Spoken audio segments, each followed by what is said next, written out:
नमस्कार, जय हिंद साथियों। स्वागत है आपका आपके अपने YouTube चैनल औदित्य एग्जाम प्रिपरेशन पर।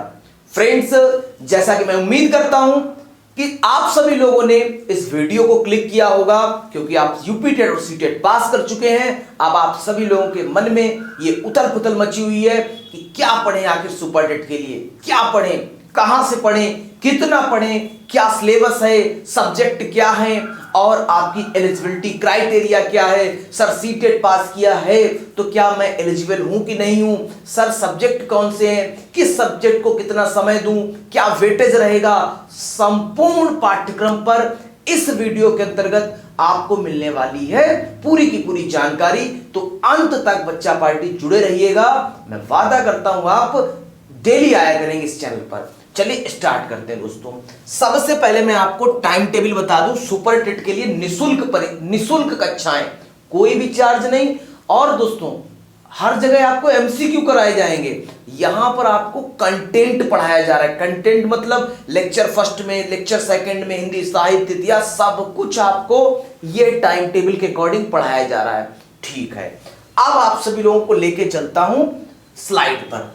आखिर सबसे पहले किसी एग्जाम को पढ़ने से पहले आपको यह पता होना चाहिए उस एग्जाम का सिलेबस क्या है, उस एग्जाम में सब्जेक्ट कितने आ रहे हैं, उस एग्जाम में सब्जेक्ट कितने आ रहे हैं और उस सब्जेक्ट में किस विषय का कितना वेटेज है, यह आपको पता होना चाहिए। चलिए भाई बताते हैं। सबसे पहला यदि कोई विषय आपको देखने को मिलेगा तो भाषा। और भाषा में दोस्तों जैसा कि यूपी टेट आप देते आ रहे हैं, यूपी टेट में आप या तो इंग्लिश सेलेक्ट करते थे या संस्कृत सेलेक्ट करते थे या उर्दू सेलेक्ट कर लेते थे, यदि मैं सीटेट की बात करूं तो। लेकिन यहां पर आप इंग्लिश, संस्कृत और हिंदी तीनों विषय पढ़ने पड़ेंगे आपको, जिसमें से इन तीनों विषयों में से कौन से विषय से कितने नंबर का आता है दोस्तों, इसकी बात कर लें तो हिंदी विषय से आपको देखने को मिलेगा 20 नंबर का, संस्कृत विषय से देखने को मिलेगा दोस्तों 10 नंबर का, और वहीं दोस्तों मैं बात करूं अंग्रेजी विषय को लेकर के तो अंग्रेजी विषय से आप सभी लोगों को देखने को मिलेगा 10 नंबर का। तो टोटल मिला के दोस्तों 40 नंबर की आपकी भाषा आएगी। और दोस्तों जैसा कि आप सभी लोग अभी, क्योंकि आप सभी लोग जुड़ते, अब छोटे बच्चे तो है नहीं, आप सभी लोगों को कुछ ना कुछ न्यूज मिलती रहती होगी। कुछ लोग कह रहे हैं 97,000 भर्ती आएगी, कुछ कह रहे हैं 17,000 भर्ती आएगी। सपोज 17,000 भर्ती आई तो क्या करोगे? तब यही कट ऑफ दोस्तों 120 प्लस वाले का सिलेक्शन होना मुश्किल पड़ जाएगा। उस समय तुमको क्या करना होगा? ऐसी स्थिति ना तुम्हारे सामने आए तो तुम भाषा पे अपनी कमांड कर लो। और इस भाषा विषय को पढ़ने के लिए दोस्तों क्या करना होगा तुमको?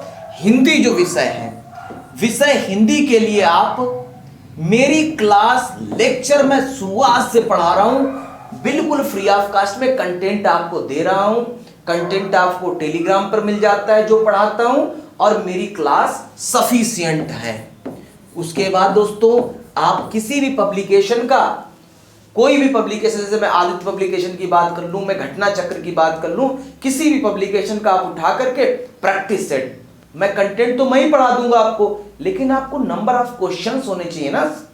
आप कैसे प्रैक्टिस करोगे, आपको कितना आया, उसके लिए आप नंबर ऑफ क्वेश्चंस के लिए कोई भी एक बुक इसमें से लुसेंट, आदित्य, घटना चक्र में से कोई भी प्रेफर कर सकते हैं। और मेरी क्लास करिए, कंटेंट मुझसे पढ़ लीजिए और प्रैक्टिस वहां से कर लीजिए, 20 नंबर आपके पक्के हो जाएंगे। अब बात करूं मैं 10 नंबर की संस्कृत आती है, इसकी क्लास मेरी होती है 5 से 6 मेरी क्लास होती है संस्कृत की, और 10 से 11 हिंदी की क्लास होती है। अब यदि मैं बात करूं आपको इंग्लिश को लेकर के, इस चैनल पर अभी इंग्लिश की क्लासेस आपको नहीं मिल रही हैं, तो आप YouTube पे सर्च करके कई सारे एजुकेटर पढ़ाते हैं और अच्छा पढ़ाते हैं। तो आप YouTube से बाईटी से, यानी कि YouTube से आपको अंग्रेजी पढ़नी है और आपको प्रीवियस ईयर प्रैक्टिस कर लेनी। दो ही पेपर हुए, 69,000 में, 68,500 में, और घटना चक्र का प्रैक्टिस है, कोई भी आपको लगे।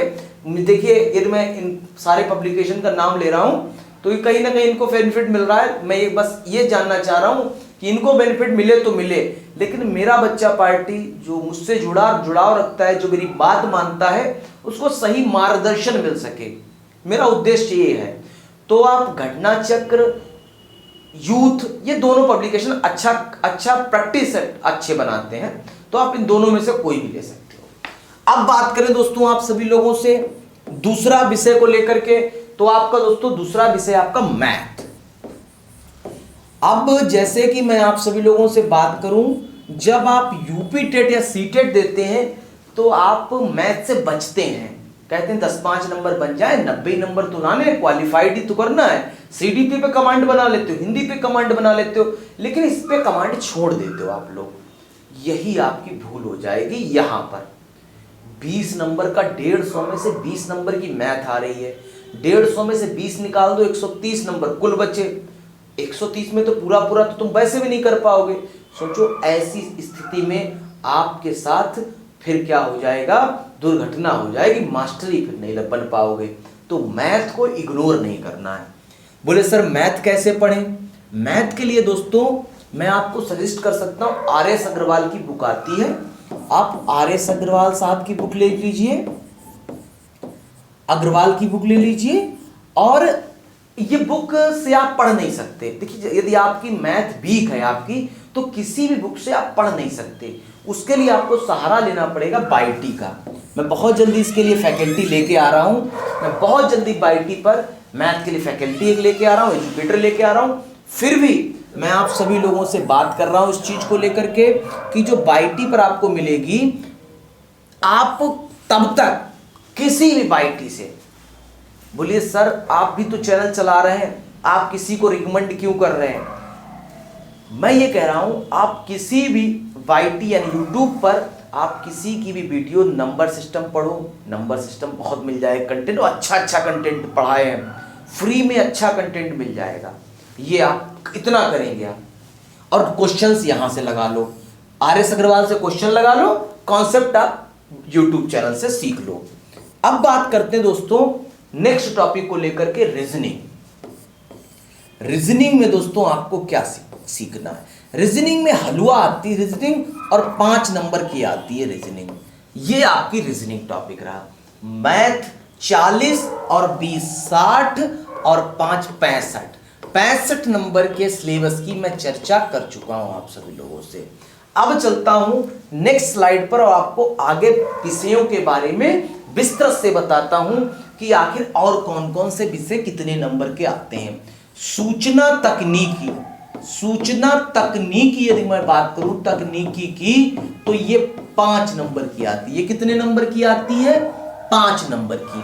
और वहीं दोस्तों इस सूचना तकनीकी से मतलब समझे, कंप्यूटर का बेसिक नॉलेज, इलेक्ट्रॉनिक्स डिवाइस की बेसिक नॉलेज, इस सब में पूरा 5 नंबर समेटा हुआ होता है। वही मैं बात करूं पर्यावरण अध्ययन को लेकर के, तो पर्यावरण अध्ययन जो है वह आपका आता है 10 नंबर का। इसमें आपका ईवीएस होगा, भूगोल होगा, हिस्ट्री होगा, पॉलिटी होगा, सिविक्स होगा, यानी कि इकोनॉमिक्स होगा, दुनिया जहान का होगा। मैं आपको सजेस्ट करूंगा कि आप अभिषेक सर की जो क्लासेस होती हैं हमारी 5 से 6 और आपकी 4 से 5, 6 से 7 और 4 से 5 2 क्लासेस होती हैं, उसको देखेंगे, सफिशिएंट है, क्योंकि इसका सिलेबस विशाल है। कहां तक पढ़ोगे आप लोग इसके सिलेबस को? अभिषेक सर जो क्वेश्चंस कराते हैं, जो कंटेंट पढ़ाते हैं, उसको पढ़ लीजिए, नोट्स बना लीजिए, सफिशिएंट है। अब बात करते हैं दोस्तों करंट अफेयर को लेकर के, करंट अफेयर एंड यूपीजीके। एक वीडियो मैं आपको रिलीज करूंगा यूपीजीके की, लगभग 5 से 6 घंटे की होगी यूपीजीके। मैराथन लूंगा किसी दिन, उसमें पूरा का पूरा यूपीजीके समझा दूंगा।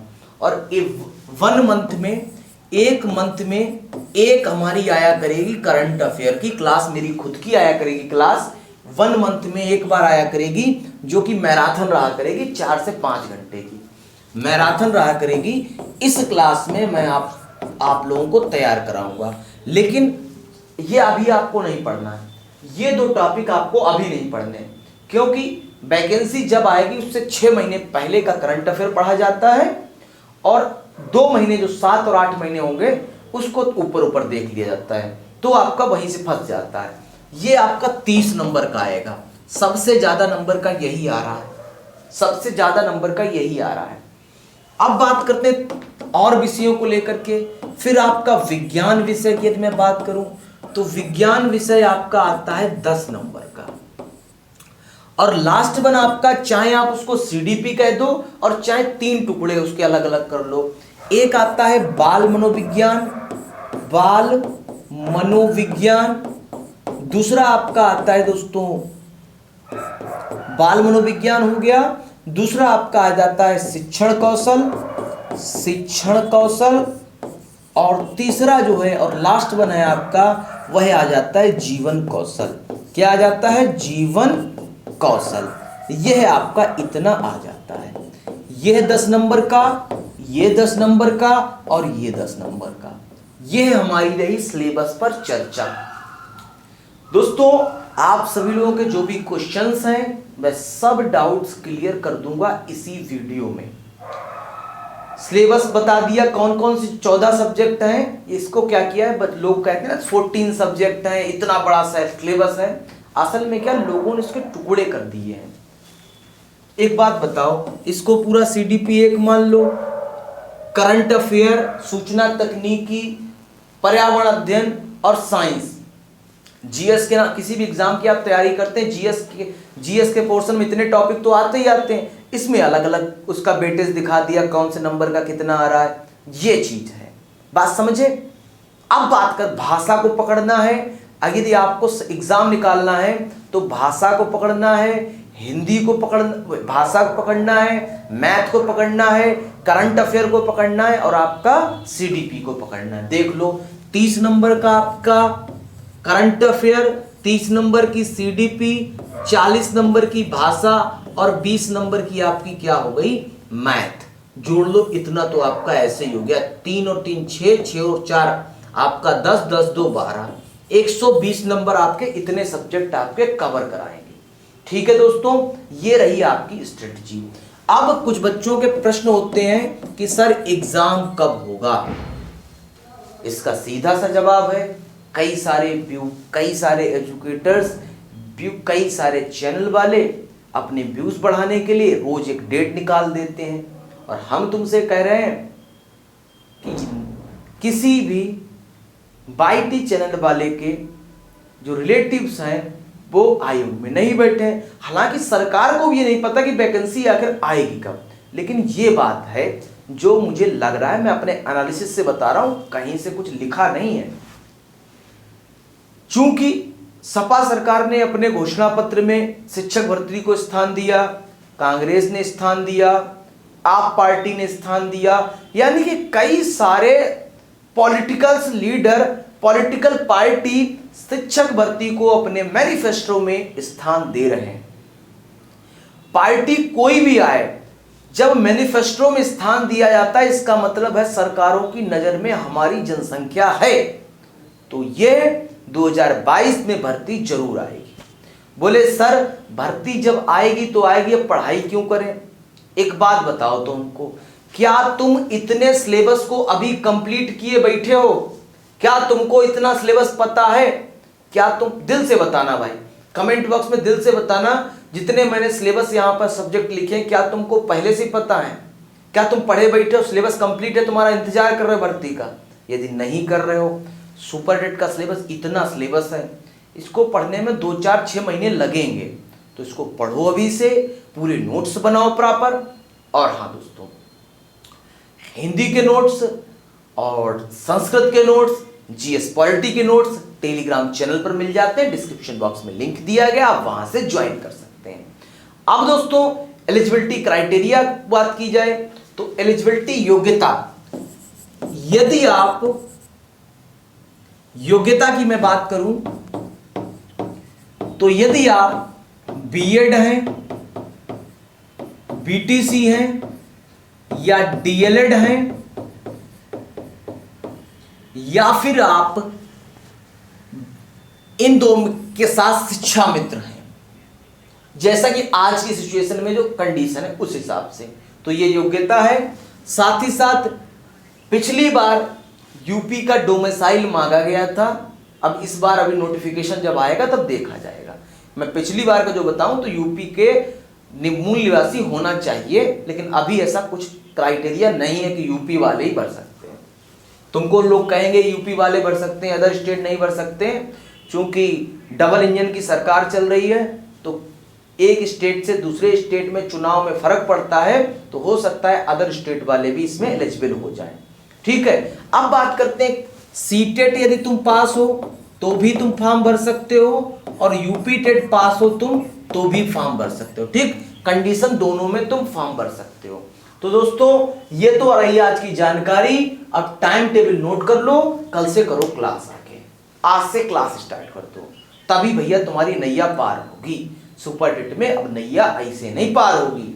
तो दोस्तों यदि आपको वीडियो इंफॉर्मेटिव लगी हो, वीडियो में लगा हो कि सबने कुछ अच्छा समझाया है, तभी चैनल को सब्सक्राइब करना, अदरवाइज डिसलाइक करके जा सकते हो। दोस्त मैं तो हमेशा यही चाहता हूं कि मेरा बच्चा पार्टी जहां भी तैयारी करे बेहतरीन करे। माता सरस्वती से ऐसी प्रार्थना करता हूं कि मेरा बच्चा पार्टी अगली बार का इस बार जब सुपर टेट आए तो नौकरी ले ले, और मुझसे एक बार पढ़ने के बाद दोबारा सजेस्ट करे लोगों को, खुद ना पढ़े। ऐसी मैं माता सरस्वती से प्रार्थना करता हूं। मिलते हैं आप सभी लोगों से एक नेक्स्ट वीडियो में, एक नेक्स्ट लाइव सेशन के साथ। तब तक के लिए धन्यवाद। जय हिंद।